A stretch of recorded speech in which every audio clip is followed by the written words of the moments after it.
The Florida Legislature is open for business. I'm Bob Gosselin from Gosselin Realty. This is your weekly West Orange County real estate report for the week ending March 1st. The 2014 session of the Florida Legislature begins this week in Tallahassee.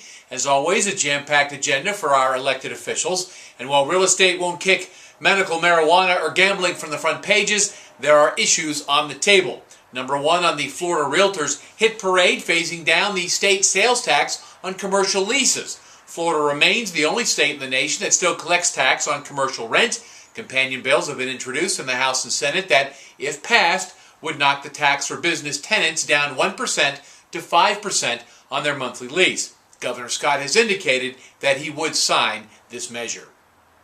A couple of other hot buttons for Florida realtors. Estoppel letters have become almost mandatory to close a real estate transaction these days. Community associations issue estoppel letters. They let everyone know what a seller's standing is with the association or HOA. Some associations have taken advantage and jacked up the fees for these documents. Legislation has been put forth to cap fees on estoppel letters.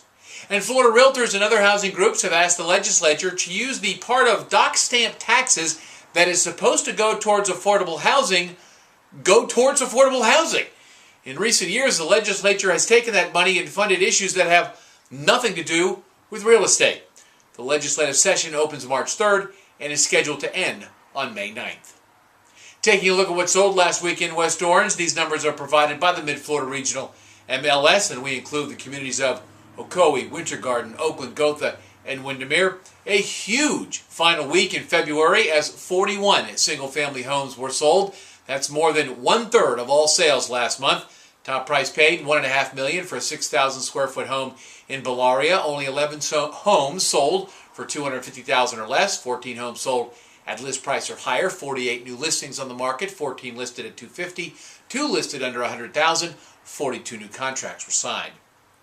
Realty Track released its January 2014 residential and foreclosure sales report.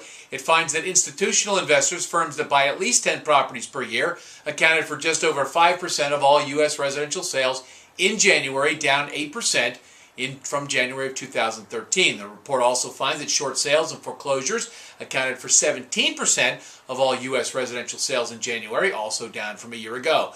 Last January in West Orange County, foreclosures and short sales accounted for half of residential sales, that number below 30% this year. Realty Track also reports that 44% of sales across the U.S. were all cash. In West Orange, we haven't seen that many cash deals since last summer in July. Still, 40% of buyers came to the closing table in West Orange in January with all cash. That's your weekly West Orange County real estate report. I'm Bob Gosselin from Gosselin Realty. Do something good for America this week. Buy some real estate. We'll see you next time.